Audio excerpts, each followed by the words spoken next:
Shikues të dashur të PIS TV-s, përshëndetje.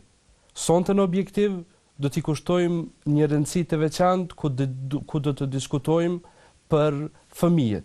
Sigurisht se fëmijët konsiderohen dhurata, begatia më e çmuar që Zoti ju dhuron një çiftit bashkëtorë.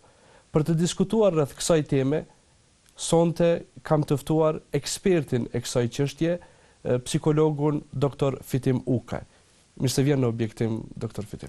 Mirë se ju gjej, faleminderit shumë për ftesën. Kënaqësi e veçantë jam këtu për herë të parë. Faleminderit. Sigurisht se periudha, koha në cilën po jetojmë, konsiderohet si një periudhë edhe epoke e informacionit. Në të kaluarën ishte ajo periudha e industrializmit që e transformoi në një farë forme botën dhe njerëzimin. Tash kjo koha e informacionit ka ndryshuar edhe prindërit, po edhe fëmijët. Më interesoj të di në këtë kohë, në këtë periudhë, sa është e vështirë që të ndërtojmë prindin e suksesshëm në raportet e tij me fëmijët. Po, realisht është kështu siç e thatë edhe ju, që një periudhë e tillë në të cilën neve po jetojmë është e vështirë, sepse prindrimi mbi të gjitha nuk nënkupton vetëm kënaqësi, por nënkupton edhe përgjegjësi. Pra, prindi mbi të gjitha duhet të jetë edhe një lloj modeli për fëmijët e tij, nuk mjafton që ta edukoj atë vetëm me anë të fjalëve, këshillave të cilat i dhuron. Kështu që në epokën në të cilën jetojmë, ju i thoni epokë e informacionit, mbase mund quhet edhe epokë e teknologjisë. Realisht është e vështirë për një gjë të tillë, sepse stimujt, modelet janë të shumtë për fëmijët dhe nuk kufizohen vetëm në modelet brenda shtëpiake, ato të cilat fëmiu i ka për çdo ditë në kontakt, në figurat primare si babai edhe nëna, motrat edhe vëllezërit, por ka mundësi që t'i qaset edhe televizionit, edhe internetit, edhe mandej aty të shoh dhe të observoj modele të ndryshme të sjelljes. Po sipas jush është zbehur ky model si rezultat i këtyre stimujve që i përmendët? Realisht unë shoh akoma që ka një lloj kohezioni familjar, sidomos në shoqërinë tonë, edhe prindrit në veçanti vazhdojnë ta kenë të njëjtin rol, të paktën për fëmijërinë e hershme.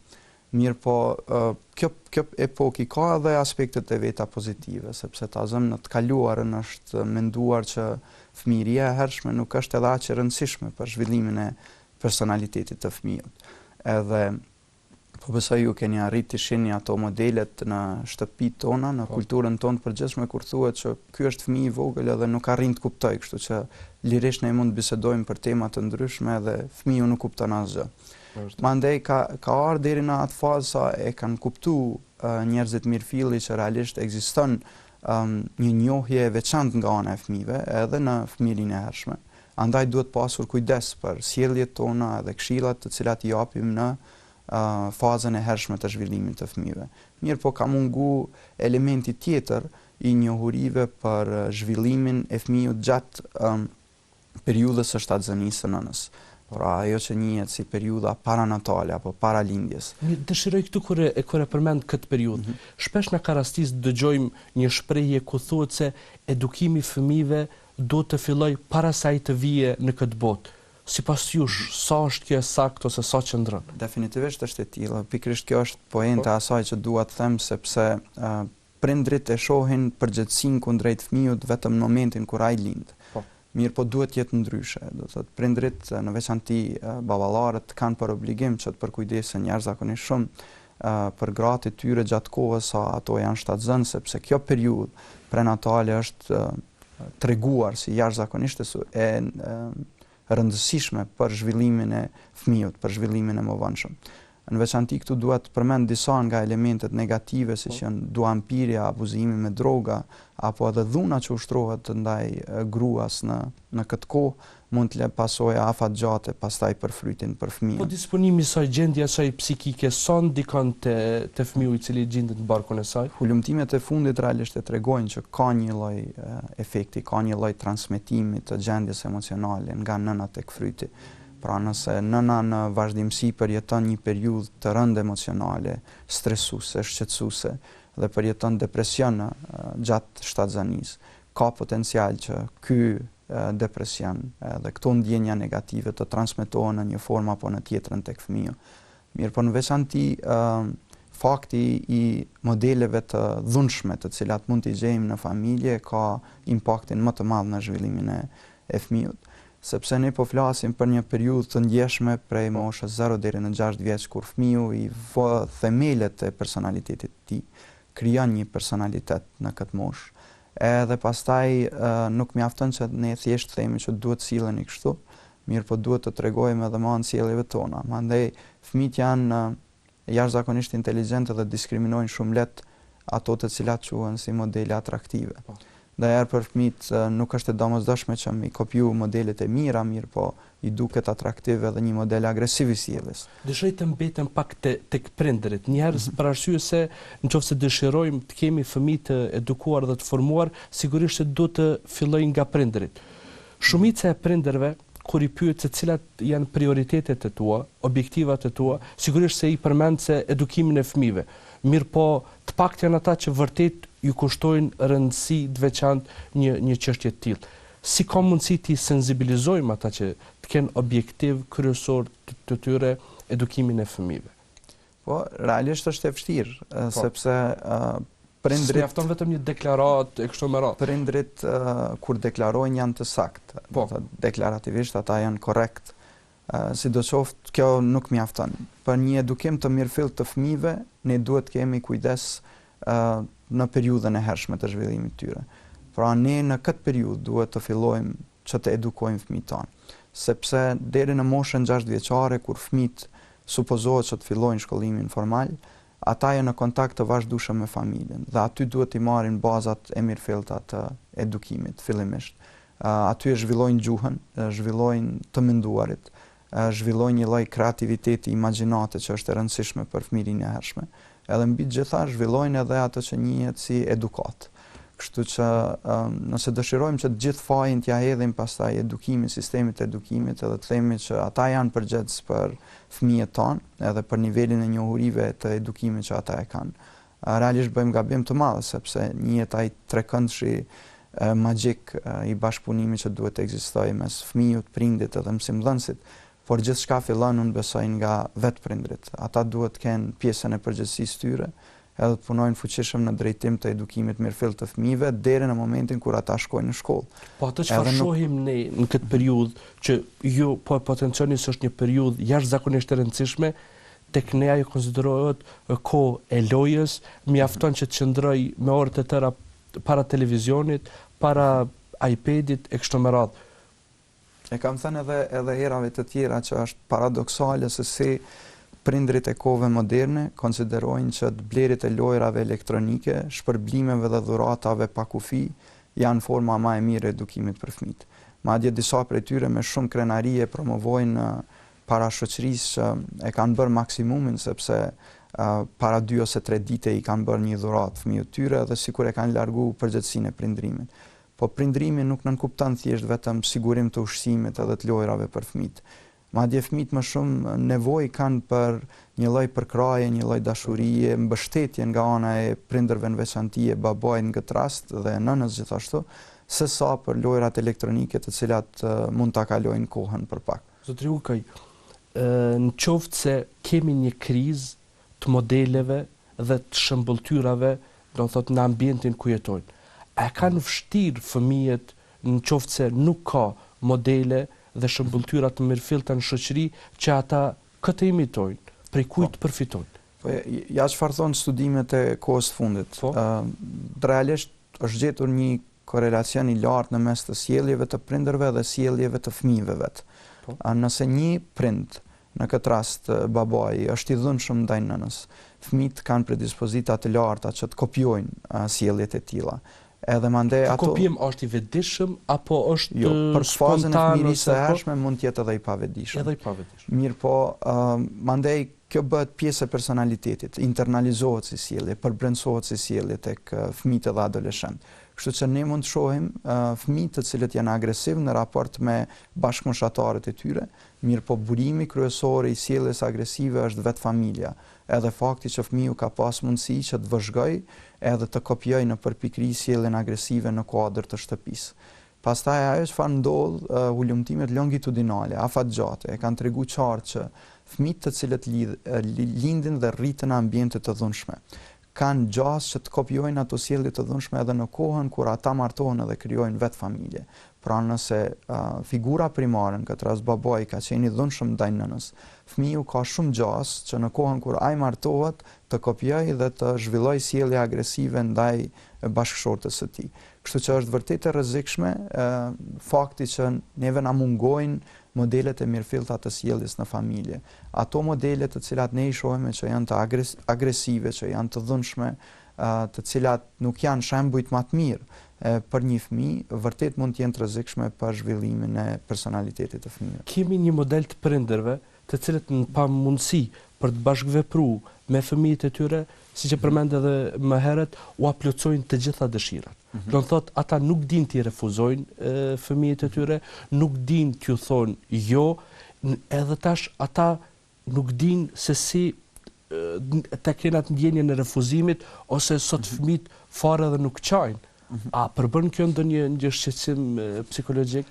Realisht është një shqetësim i kahershëm dhe me qenë se psikologjia është një lloj dege e re, prej viteve 1900 të tutje, kur kemi pas një zhvillim të hofshëm të psikologjisë, në veçanti me shkollën psikanalitike, i është vënë një theksi veçantë rolit të prindërimit.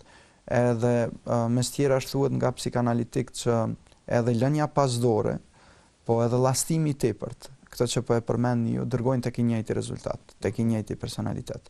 Pra disa prindër gabimisht, duke pretenduar që të kenë një fëmijë mirë të edukuar, përpiqen që t'i plotësojnë të gjitha kushtet edhe gjitha kërkesat e fëmijëve, pa arritur që të kuptojnë që realisht një strategji e tillë nuk është efikase. Nuk është efikase për faktin e thjeshtë që fëmiu mbi të gjitha mëson që në botë gjithçka është e mundshme, edhe gjithçka është e arritshme. Edhe në momentin e parë kur ai has në pengesën e parë apo në sfidën e parë, edhe dështon, thyhet emocionalisht edhe është jashtëzakonisht e vështirë për me riparu një lloj thyrje të tillë emocionale.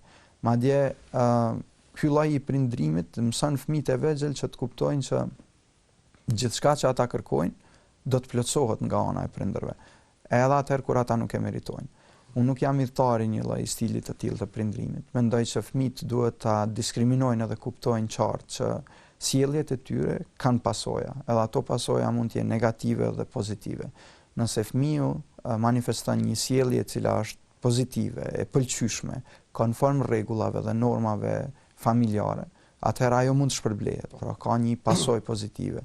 Po nëse eventualisht një fëmijë në vazhdimsi tregon sjellje të cilat nuk janë në proporcion të drejtë me rregullat familjare, ai atëherë duhet një sjellje e tillë të injorohet apo të dënohet në forma të tjera që ta bëjnë ta ulë një intensitet të tillë të sjelljes. Vërtet. Më intereson të di, a lind çdo fëmijë normal, do thotë çdo fëmijë që është normal, a ka potencial për ta realizuar veten, për të adaptuar edhe për të kriju raporte të shëndosha me rrethin, do thotë gjatë jetës së tij? Besoj natyrisht prevalenca e çrregullimeve të hershme në fëmijëri sillet prej 4 deri në 5% edhe çrregullime të ndryshme me çrregullime të ndryshme ballafaqohen fëmijët edhe në fëmijërinë e hershme. Sidoqoftë ata të cilët kanë zhvillim tipik, mund të themi me përgjegjësi të plotë që e kanë një lloj afiniteti të lindur për socializim. Edhe është nevojë në hierarkinë e asaj që njihet si hierarkia e shkollës humaniste, nevoja sociale renditet e treta për ka rëndësia. Pra në momentin që fëmiu t'i plotësohen, ka mundësi që të plotësojë gjitha nevojat fiziologjike dhe nevojat e sigurisë. Jo të gjithë e arrin ta realizojnë këtë potencial me të cilin lindin. Ku qëndron defekti? Në base për faktin që nuk ekzistojnë kushtet në familje dhe nuk ndodh përforcimi i duhur i sjelljeve pozitive, sepse ju i keni pa në momentin kur fëmijët e zhvillojnë një sjellje të duhur prosociale, pak vëmendje i kushtohet asaj sjellje prosociale, nëse ndan lodrat me të tjerë, tregohet i mirë, i butë në raport me të tjerë, pak vëmendje ka, sepse është në kuadër të pritshmërive që na i kemi për sjelljen e tij.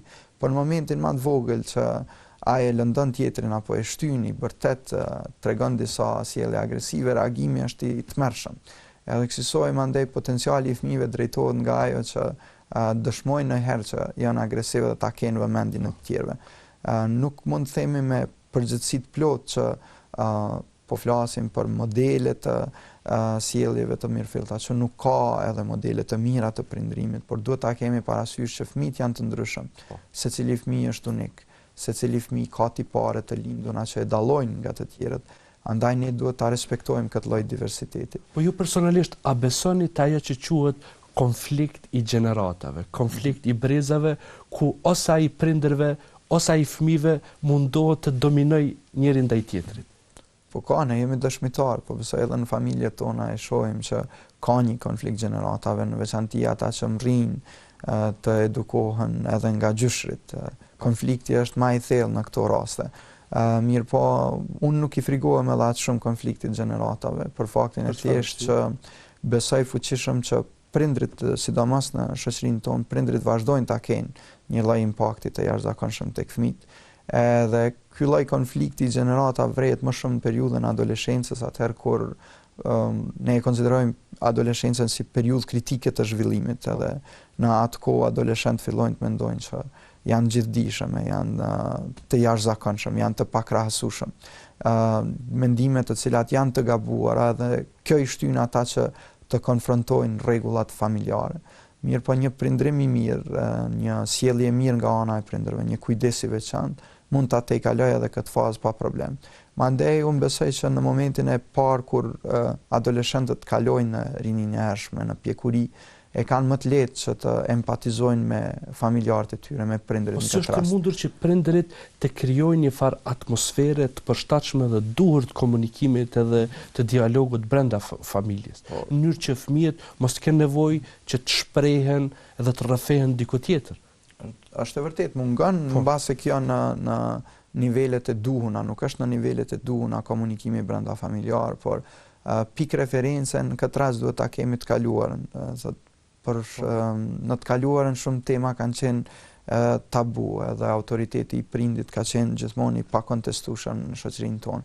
Edhe atëherë kur prindrit realisht me disa prej sjelljeve të tyre kanë dëshmuar që diçka e tillë nuk është korrekte, nuk është e drejtë, nuk është e saktë. Sidoqoftë për hir të respektit nuk është diskutuar, nuk është debatuar.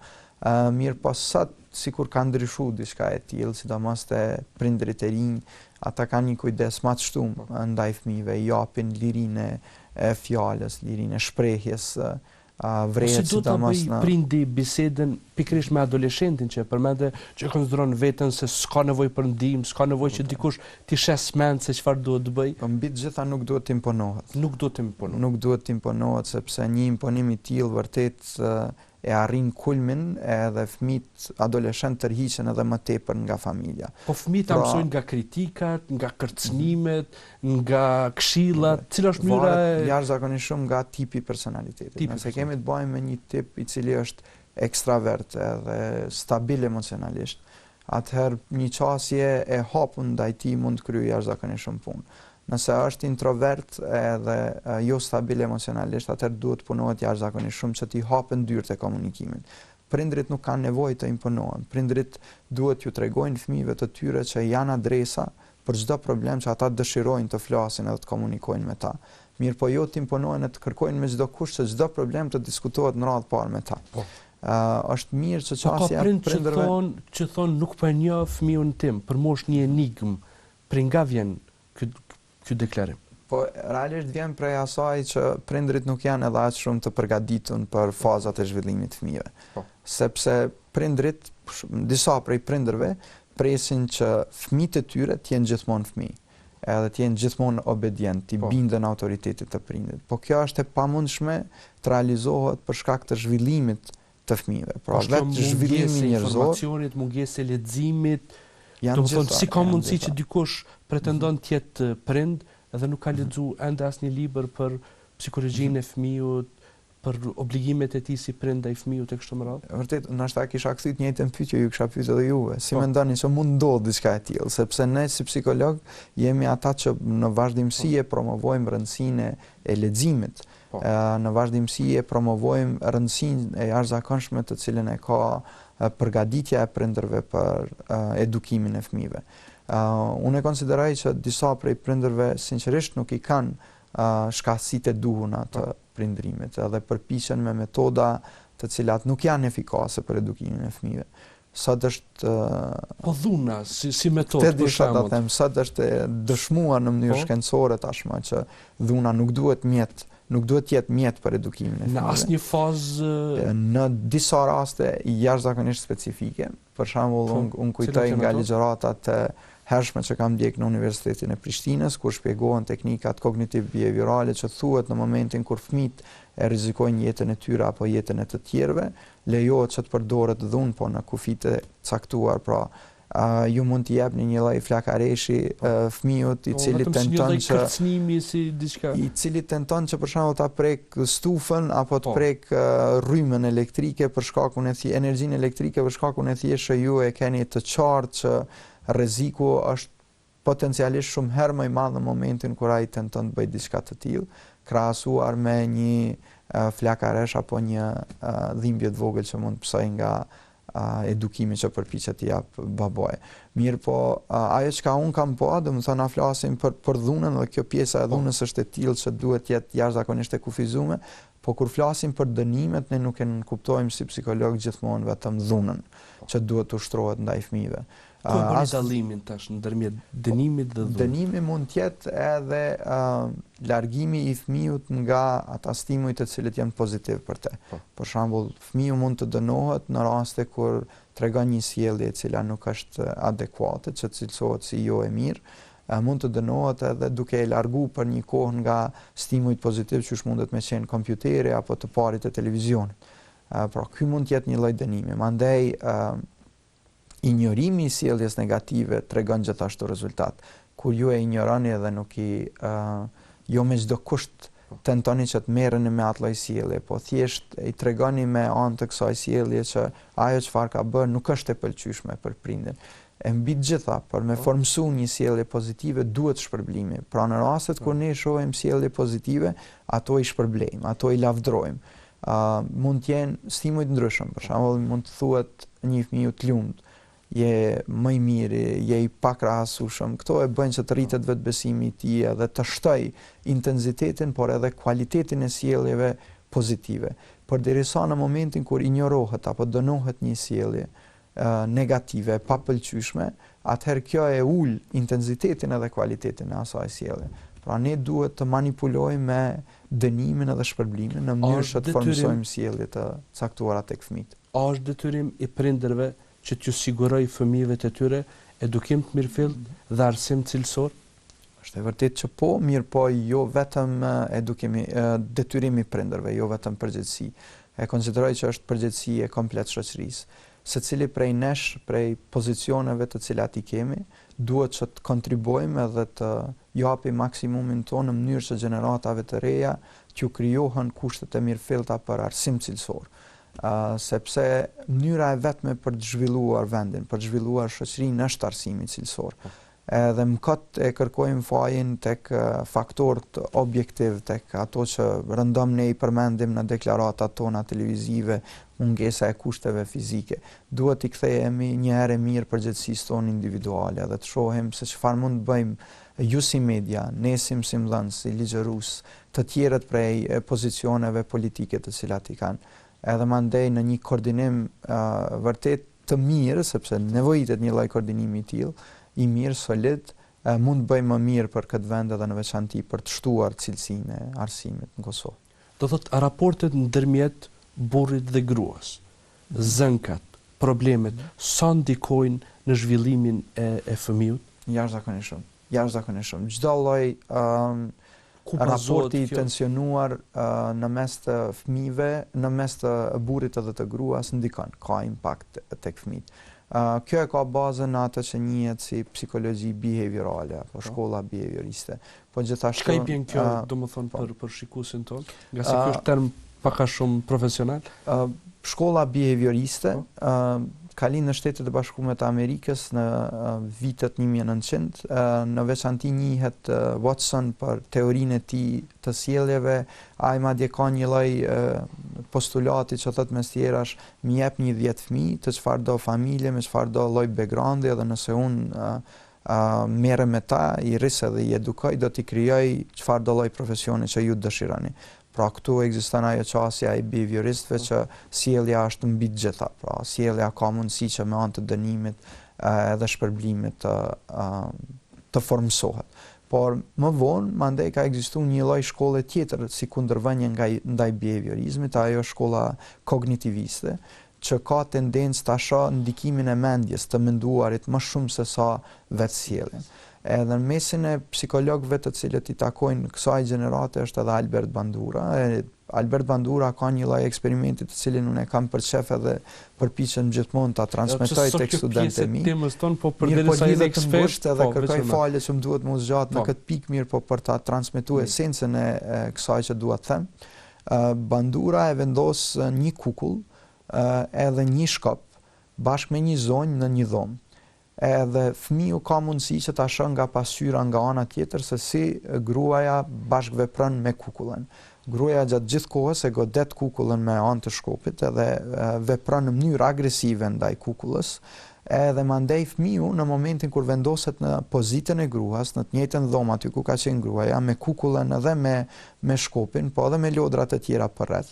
Atëherë nuk e zhvendos vëmendjen tek lodrat e tjera, mirë po me përpikri e kopjon sjelljen e gruas edhe e godet kukullën. Kështu që ky është shembulli tipik i cili mund të mirret për të ndërgjegjësuar prindrit tanë, që jo ajo që thuhet, jo mundësitë të cilat krijohen, po sjelljet të cilat ata i demonstrojnë janë shembulli edhe modeli që fëmijët do ta përvetësojnë. Pra ne mund t'i themi një fëmijë që po këtu ke mundësi të jashtëzakonshme të luash me kukullën, po në momentin që ajo goditet, fëmiu do ta bëjë të njëjtën prapë. Edhe në ato momente kur ne dëshirojmë që ta edukojmë fëmijën me anë të fjalëve, po shembujt tonë praktik janë në kontradikt të plot me atë që ne e themi, fëmijët kanë më shumë tendencë që ta kopjojnë sjelljen se sa të mbajnë mend këshillat të cilat janë dhënë nga ana e prindërve. Kështu që po, shumë e vërtetë që marrëdhënia ndërmjet prindërve ka ndikim, ka impakt të jashtëzakonshëm tek vetë fëmiu. Këtë pjesën e parë u përkushtuam më tepër tek çështja e prindërve. Do të bëjmë një shkputje të shkurtër dhe tash rikthehemi te aspekti i fëmijëve më tepër. Shikues të nderuar, do të bëjmë një shkputje të shkurtër dhe rikthehemi sërish në objektiv. Prandaj qëndroni me ne.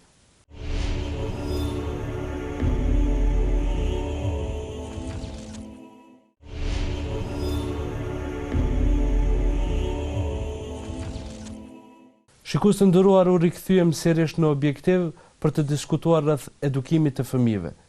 Me mua sonte është doktor Fitim Uka, ku në pjesën e parë zakonisht u përkushtuam në aspektin e prindërve, do të thotë cilat janë obligimet e prindërve ndaj fëmijëve, mirë po tani në këtë pjesë do të fokusohemi më tepër tek fëmiu. Doktor, kur fillon fëmiu të ndërtoj atë sensin e vetes? Ajo që njihet si self, do të thotë botën e tij të mbrëmshme. Po. Realisht ka pikpamje të ndryshme. Unë në tezën time të doktoratës i studioj në veçanti aftësitë vetërregulluese që lidhen ngushtë me ndërtimin e botës brendshme. Psikanalistët e mendojnë që deri në moshën 6 vjeçare krijohet personaliteti i njeriut, edhe në mesin e tyre edhe ajo që njihet si self apo vetja. Ka një tendencë të vazhdueshme nga psikologjia moderne që të kontestojë atë që është ndërtuar në të kaluarën edhe të vendos faza të reja të zhvillimit të hershëm të personalitetit të fëmijëve. Mirë po, unë mund të marr disa shembuj tipik të cilët e tregojnë zhvillimin e hershëm të fëmijëve në veçanti të atyre karakteristikave që i takojnë personalitetit të një fëmiu. Për shembull, mendim e mbroni ju, do të thonë këto prej 0 deri në 6, aty konsideroj që po prej në mosha e hershme, sidomos mosha 4 vjeçare deri në moshën 6 vjeçare, që konsiston me edukimin e hershëm të fëmijëve, me frekuentimin e institucioneve parashkollore, është jashtëzakonisht e rëndësishme. Kjo për faktin se në moshën 4 vjeçare fëmiu për shembull e zhvillon atë që njihet teoria e mendjes. ka mundësi që të diskriminoj veten nga të tjerët, ka mundësi që të kuptoj mirëfilli se çfarë di ai dhe çfarë din të tjerët, për të njëjtën perspektivë, për të njëjtën situatë.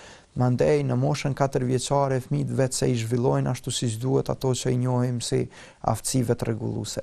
Kanë mundësinë e jashtëzakonshme që të kontrollojnë sjelljet, mendimet, emocionet e tyre, që nuk haset më herët se sa në moshën 4 vjeçare.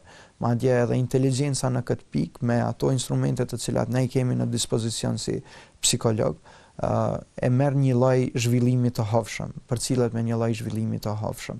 Kjo lidhet mandej ngushtë edhe me procesin e të menduarit që në këtë kohë po ashtu zhvillohet fuqimisht.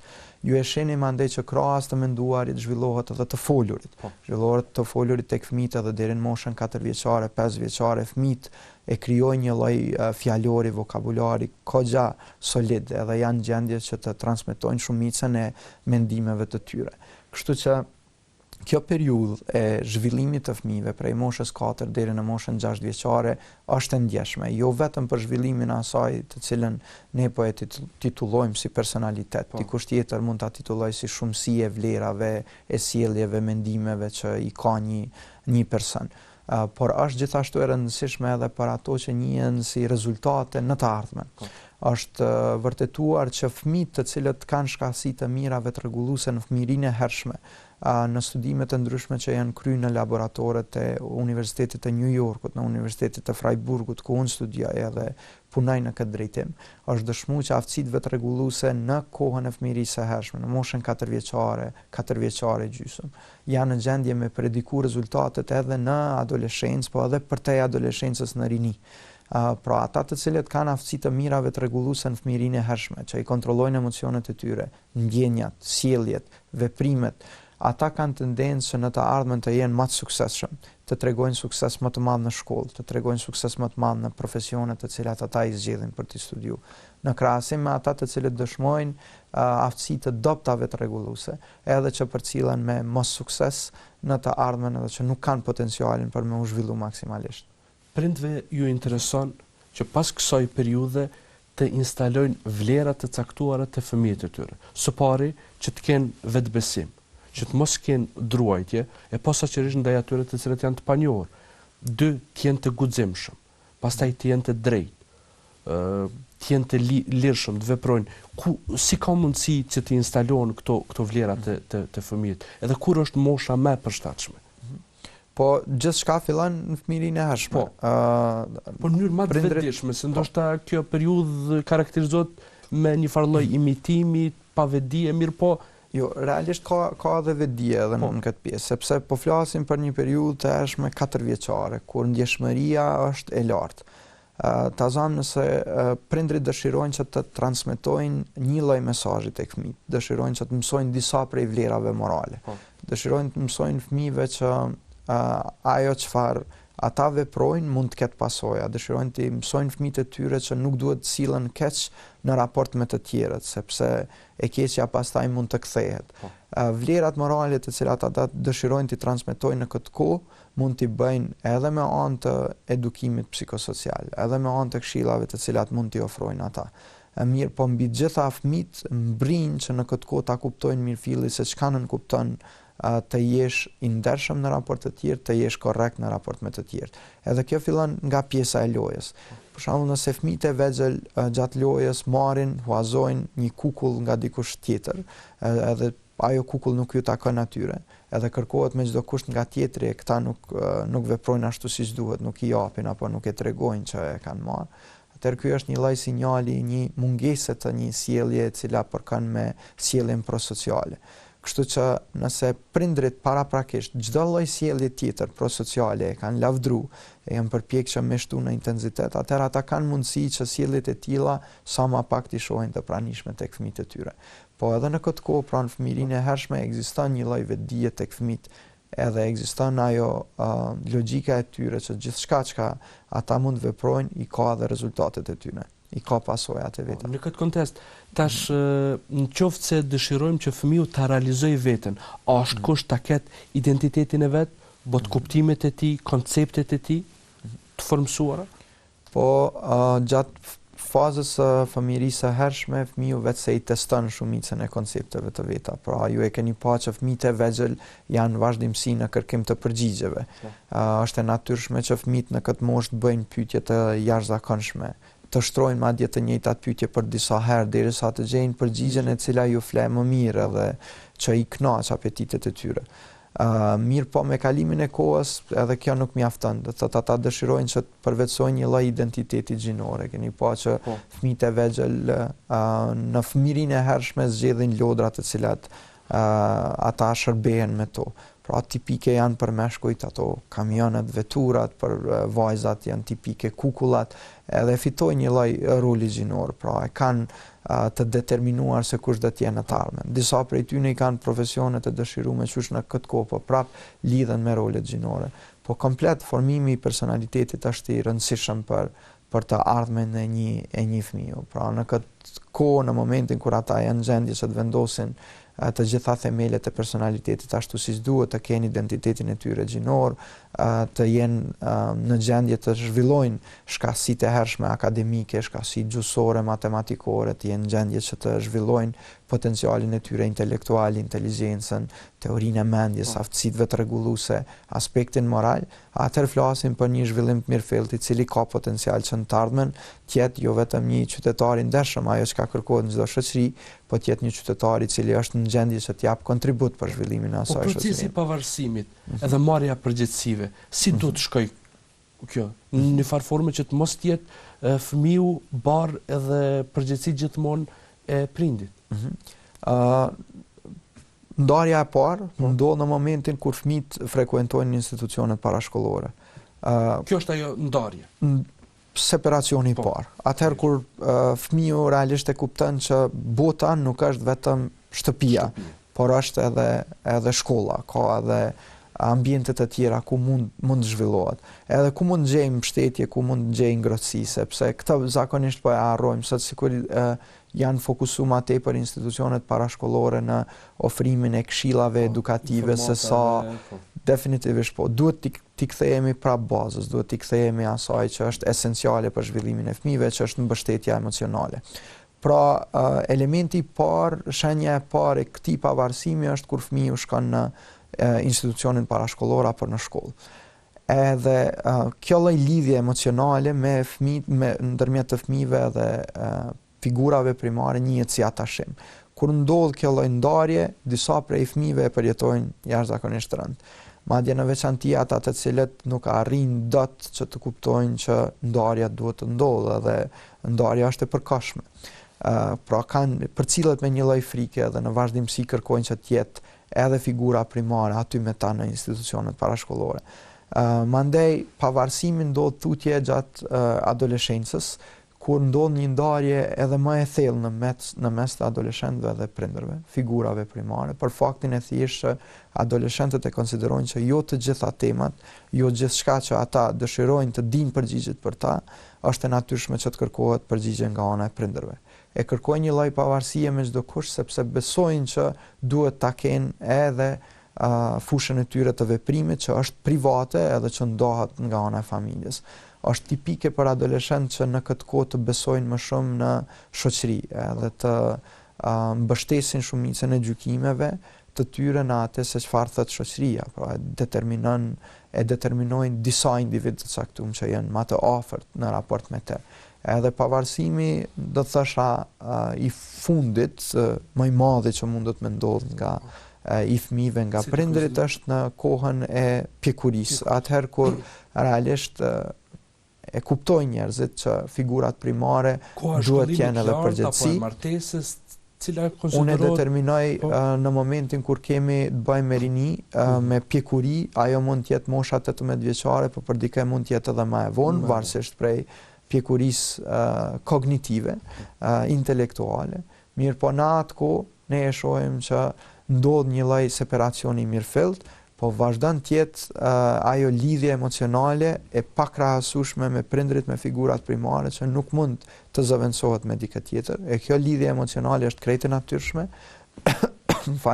ndikon jashtëzakonisht shumë në zhvillimin e njerëzve, pra duhet të ketë në vazhdimsi respekt, dashuri, që ofrohet për figurat primare, sepse ashtu siç prindrit tonë na kanë edhe kënaqësi, po edhe përgjegjësi në fëmijërinë e hershme, ashtu duhet t'i kemi edhe ne në kohën e rinisë. Nuk duhet t'i kemi vetëm kënaqësi, satisfaksion, një adresë për me i qa hallet tona, mirë po duhet t'jenë gjithashtu edhe përgjegjësia jona. Në fillim u dakorduam se koha në cilën po jetojmë është koha e teknologjisë, koha e informacionit. Sot fëmijët bombardohen me një numër jashtëzakonisht të informatave. Si ka mundësi të menaxhohen, domethënë ky lum i informatave? Edhe a ju duhen gjitha këto informata fëmijëve në ditën e sotme? Po, realisht a ju duhen, mbase nuk ju duhen, po a i kërkojnë, a i gjejnë. Po. Derisa është fakt që ata kanë trurja mundësi. i gjan kompjuterit që do të vetëm mbajnë mend, apo truri është për të zgjedh probleme? Truri është aty për me absorbu çdo lloj informacioni që ofrohet. Edhe unë e thash edhe një herë, duhet të ripërsëritem vetëm për çështjet korrekcisë, që fëmijët nuk arrijnë dot me diskriminu cili është modeli pozitiv.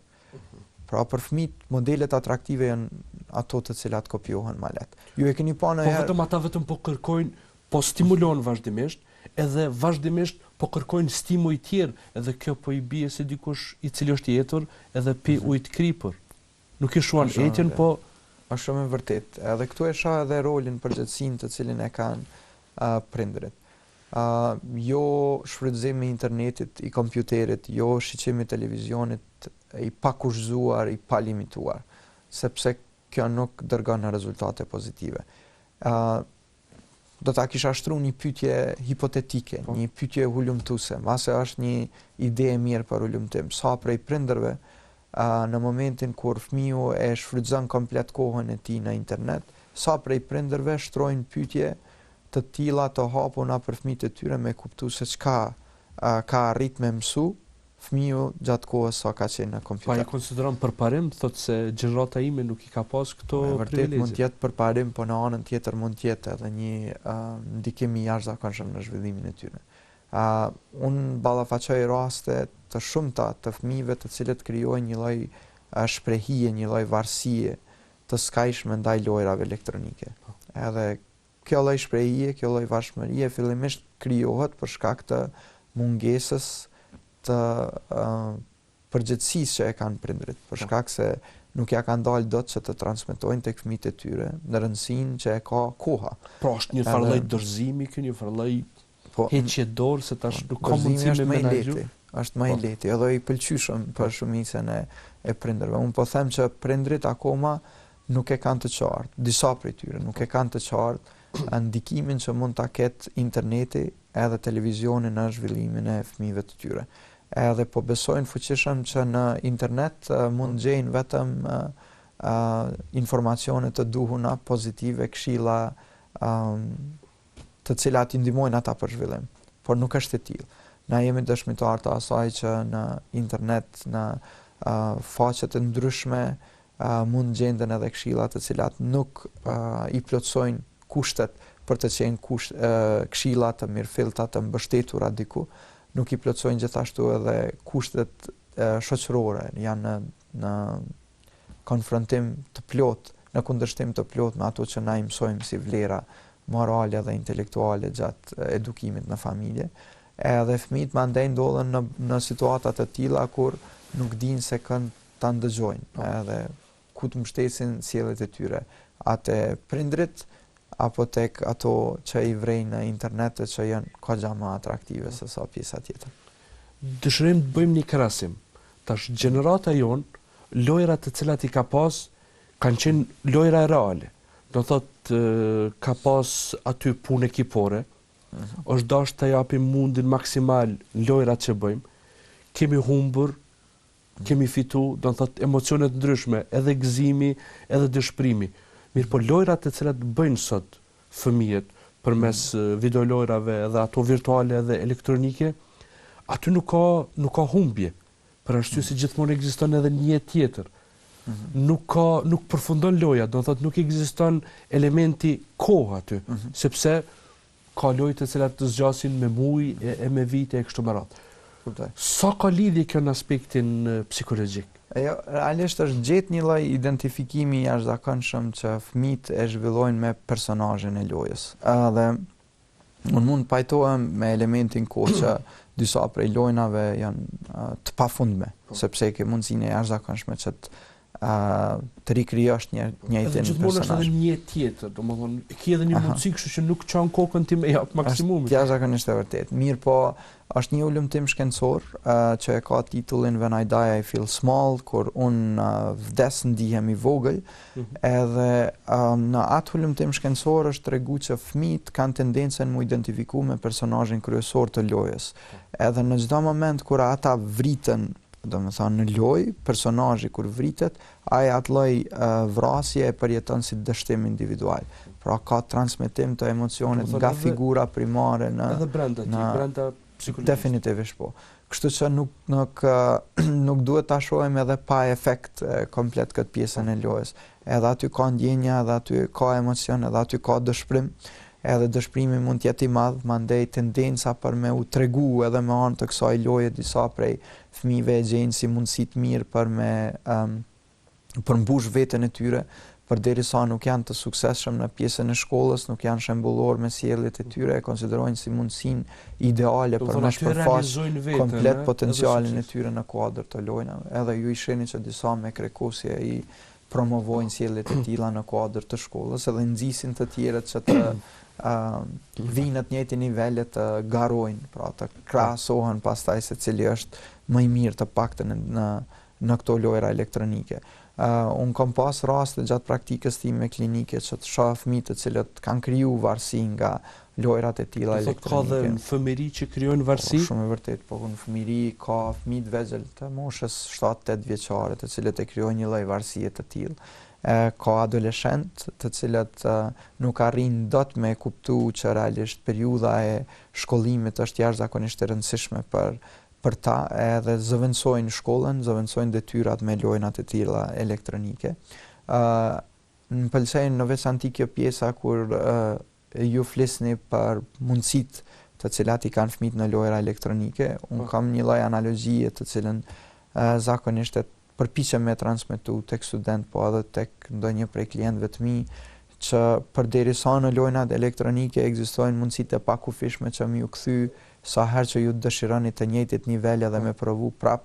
Realisht koha në jetën reale është e pakthyeshme edhe kësaj nuk ekziston ajo mundësia që të kthehemi në të njëjtën pikë. Sa herë që dëshirojmë të kthehemi në të njëjtën pikë, është një lloj gënjeshtre të cilën ne përpiqemi që me ja servu vetës, sepse në të njëjtën pikë pas një viti do të thotë që je shumë hapa prapa. Doktor, nëse fëmijët dëshirojnë ushqim, mjafton të hapin frigoriferin. Nëse dëshirojnë shoqëri, vetëm të hapin një llogari në Facebook. Nëse dëshirojnë informacion, mjafton të hapin Google-in dhe aty kanë informacione. Ne si prind, për çfarë ju duhemi fëmijëve ta? Po unë ka dy çështje të cilat lidhen ngushtë me pyetjen e juaj. Çështja e parë ka të bëjë me atë që po e vërtet gjithçka po ju servohet fëmijëve. Edhe gatshme, edhe fëmijët akoma nuk e kuptojnë se sa është e rëndësishme që ta meritojnë atë të cilën e kanë. E para, e dyta, prindrit janë të domosdoshëm për zhvillimin e fëmijëve, sepse prindrit duhet të jenë aty që të ofrojnë atë që njihet si lidhje emocionale. Edhe mbi të gjitha janë aty për me tregu ndonjëherë edhe autoritetin e tyre. Me ju tregu fëmijëve që brenda familjes ka rregulla, ka norma të cilat duhet respektohen, edhe në mungesë të respektimit plot të atyre rregullave mund ballafaqohen edhe me pasojat e mundshme. Prindrit janë figurat kryesore, janë figurat më me rëndësi të cilat i kanë fëmijët për zhvillimin e tyre. Andaj nuk duhet asnjëherë të heqin dorë nga një përgjegjësi e tillë. Askush nuk mund zaventësoj figurën e prindit. Këta e tregojnë edhe ulëmtimet e ndryshme shkencore. Fëmijët të cilët rriten me një prind të vetëm nuk e kanë mundësinë, nuk e kanë potencialin që të zhvillojnë të gjitha shkaqësitë edhe njohuritë e tyre në të njëjtin nivel me bashkëmoshatarët e tyre, pra çalojnë në disa aspekte. Ne duhet përpiqemi që si prind ta kryejmë rolin ton, e asnjëherë që të lëmë në përgjegjësi të tjerëve atë që është detyra jona, që na takon neve si prind ta bëjmë. Pse po e humbin prindit vetbesimin për të qenë prind të suksesshëm? Disa prej prindërve mbase e humbin vetbesimin për shkak se nuk provojnë edhe aq shumë. Prindrit duhet të provojnë derisa të jenë suksesshëm. Nuk duhet të dorëzohen. Unë shoh modele të prindërve, të cilët përpiqen në vazhdimsi që ta tregojnë më të mirën e tyre në raport me fëmijët, edhe krejtërisht as këtë papritma sipas tyre e vrejnë që dikur po funksionon. Ata të cilët nuk janë persistent në sjelljet e tyre, ata janë predispozuar me dështu, edhe ky lloj dështimi mandej përcillet edhe me fajsim të vetës. Disa prej tyre mendojnë që nuk janë ideal, që nuk kanë qenë të pjekur mjaftueshëm për të qenë prind, që kanë qenë të papërgatitur, edhe mandej tek në momentin kur ballafaqojnë problemet e para me fëmijët e tyre, ju drejtohen psikologut apo fillojnë që të lexojnë më shumë. Po nuk është turp që ndonjëherë me dështu në raport me fëmijën, nuk është turp që ndonjëherë mos me qenë gjendje me dhënë më të mirën për fëmijën tuaj. Është përgjegjësi që ju të kanalizoni problemet në rrugën e duhur. Ndonjëherë edhe kërkesa për ndihmë nga ana e psikologut mund të jetë adresa më e mirë. Unë shoh që ka akoma prindër të cilët përpiqen përtej kufijve të tyre që të ofrojnë këshillat e duhura për fëmijët, apo në rastet kur fëmijët ballafaqojnë probleme të ndryshme të performancës në shkollë, ata e bëjnë më të mirën nga vetja e tyre, mandej të kalojnë këta kufi për fëmijët që ata të ofrojnë më të mirën. Por nuk është e mundshme që të bëhet një gjë e tillë. Andaj do të ishte edhe udhës që në raste të tilla të konsultohen profesionistë, të ndiqen seanca, të ndiqet psikoterapi. Edhe kësaj ata e përmbushin obligimin të cilin e kanë ndaj fëmijëve, edhe kanë mundësi që të shohin rezultate të mirëfillta në aspektin akademik, teksa i dëshmojnë fëmijët e tyre. Jemi në minutat e fundit të emisionit. Besoj që suksesi një breze, suksesi një gjenerate, varet se a është në gjendje të prodhojë një gjenerat më të suksesshme se sa që është ajo realisht. Ne si shoqëri, ne si popull, a ja kemi dalë që të formojmë një brez dhe një gjenerat më të mirë se kjo ekzistuesja? Sa jeni optimist ju? Realisht nëse shoh këtu edhe tash, nuk jam edhe aq optimist, mirë po nëse shoh nesër, edhe para, atëherë jam i bindur që ka potencial, ka mundësi për optimizëm. Edhe ne duhet jemi optimist, edhe mbi të gjitha e shoh që ka potencial për faktin e thjeshtë një numër i madh i trinjve të cilët shkollohen në institucionet më të mira botërore, në institucionet arsimit të lartë, ka një lloj tendence që të kthehen edhe përvojat e tyre më të mira të sjellin në Kosovë. Pastaj unë besoj që impakti nuk është i këtu për këtu shumë. Mirë po impakti do të vrehet në të ardhmen. Nuk jam i kënaqur me këtë cilësi të cilën ne arrijmë që ta ofrojmë prej shkollimit të hershëm e deri në arsimin e lartë. Mirë po besoj që me punën edhe përkushtimin më të madh të brezave të cilët po shkollohen, po edukohen, do të shohim edhe një lloj përmirësimi në gjeneratat e reja. Edhe absolutisht pajtohem që nuk duhet kemi pikë referencë veten tonë, edhe nuk duhet të themi asnjëherë që këto kushte neve na kanë munguar. Me këtë nivel të edukimit ne jemi ballafaquar edhe në të kalumen, edhe të mos kërkojmë më shumë. Mirë po duhet të shohim gjithmonë përpara, edhe të mendojmë në atë se çka mund të bëjmë më mirë se sa që kemi bërë deri dje, edhe të japim edhe ne kontributin tonë qytetare, pastaj të kemi mundësi që të shijojmë frytet e punës tonë. Doktor Fitim, falënderit që ishte mysafiri objektivit, ishte kënaqësi. Ishte kënaqësi e imja, unë shpresoj që t'ja kem dalë të përgjigjem në pyetjet e juaja dhe kësaj të transmetoj një mesazh tek gjithë prindrit, edhe një herë ripërsëris që për prindrit është satisfaksion, është kënaqësi që t'jenë prindër, por është edhe përgjegjësi. Andaj duhet që t'i kryejnë detyrat e shtëpisë në mënyrë që ne të kemi vërtet fëmijë që janë mirë të edukuar dhe që janë gjendje me ofru kontributin e tyre për këtë shoqëri. Kështu që faleminderit shumë edhe juve për mundësinë. Faleminderit. Shikues të dashur, kjo ishte e tëra për objektivin e sotëm. Natën e mirë dhe miropafshim.